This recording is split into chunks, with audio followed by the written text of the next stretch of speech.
در دوره کارهای آبادانی بخشیده به جشن 30 سالگی استقلالیت دولتی جمهوری تاجیکستان در ناحیه وسه تحت عنوان سهم من در تازگی محیط زیست اکسیای اکولوژی دایر گردید. در این چاره‌بینی زیاده از 300 نفر ساکنان دهه تازقله با حس بلند وطندوستی به حشر آبادانی برآمدند. با کمک حشرچیان این قطعه شفاف شهرهای وسه تمرملک مسافه 5 کیلومتر از خس و خور و علف‌های بیگانه تازه کرده شده محیط این موضع زیبا و دیدنی گردانیده شد. 60-70% اهالی در این حشر عمومی خواجگی اشتراک دارند.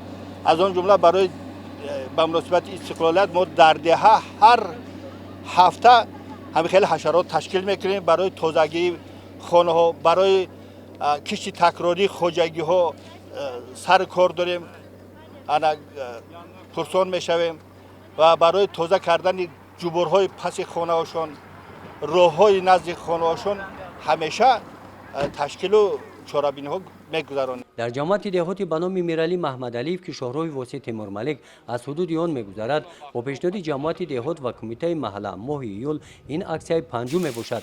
طبق نقشه جماعت دهات در اکسیاهای نوبتی کارهای تخت و هموارکنی و کبودزارکنی شفاف شهرها شروع میگردند.